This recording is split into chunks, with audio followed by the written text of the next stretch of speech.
Bonsoir à vous toutes et vous tous, bienvenue les abonnés sur votre chaîne YouTube Tennis pour notre pronostic du mercredi 30 octobre 2019. J'avais prévu aujourd'hui de vous donner le résultat d'un sondage que j'ai mis sur notre groupe pronostic sur Telegram sur le futur vainqueur de Paris-Bercy, mais j'avais inclus dedans Medvedev. Medvedev vient de se faire éliminer par un très bon Jérémy Chardy, donc je vous referai effectivement ce sondage surtout dans la soirée et je vous le présenterai certainement dans la vidéo, dans la prochaine vidéo. Je vous avais proposé aujourd'hui le match entre Simon et Shapovalov. Malheureusement, Gilles Simon a dû abandonner en début de match. On lui souhaite vraiment un très bon rétablissement. Et ce pronostic a été remboursé, que vous ayez joué sur les books français ou les books étrangers. Pour la journée de demain, je vais vous proposer le match entre Tsonga et Berrettini. Je me méfie beaucoup de ce Paris-Bercy parce qu'on a eu beaucoup de surprises aujourd'hui. Je ne serais pas surpris qu'on en ait encore énormément dans les jours qui viennent parce qu'on a un peu des calculs. Les meilleurs joueurs mondiaux ont le Masters qui arrive d'ici quelques jours. Donc certains ont peut-être envie de se préserver. Donc je me méfie énormément. Alors je vous ai retenu ce match parce qu'effectivement Tsonga a toujours très bien joué en France. Alors je suis effectivement un peu contre le fait parier les Français ça porte la poisse. Non, c'est pas parier les Français où ça porte la poisse.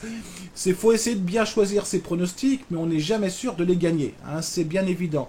Alors Tsonga, comme je vous disais, il a toujours très bien joué en France. Il a déjà gagné, pas mal de tournois en France.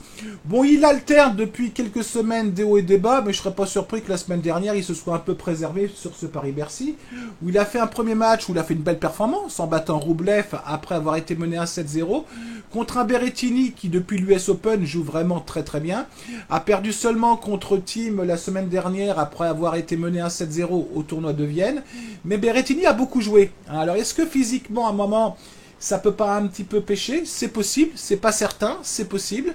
Donc moi je vais plutôt aller effectivement sur Tsonga.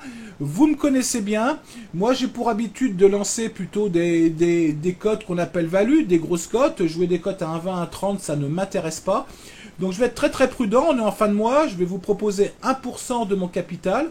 On a une cote qui est assez sympa mais qui en baisse, là effectivement, on est je dirais entre 2 et 2,25 suivant les books.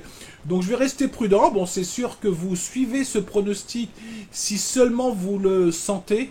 Je vous l'ai déjà dit. Je suis pas magicien, je suis pas voyant. Moi, je fais des erreurs d'analyse, je fais des erreurs de pronostic. Je passe pas tous mes pronostics, malheureusement. Sinon, je serais sur une île déserte et peut-être que je ferai pas de vidéo parce que j'aurais peut-être pas forcément besoin d'en faire. Bien que faire des vidéos ne me rapporte rien, vous le savez bien. Ça me rapporte un plaisir, puisqu'on m'a déjà poser un peu ces questions-là. Je le fais parce que ça m'amuse et tant que ça m'amuse, je continuerai de le faire, bien évidemment. Donc voilà mon pronostic pour demain. Je vous propose Tsonga vainqueur contre Berrettini. 1% de votre capital. Je vous souhaite une très bonne soirée à vous toutes et vous tous. Et je vous dis à très bientôt. Allez, ciao!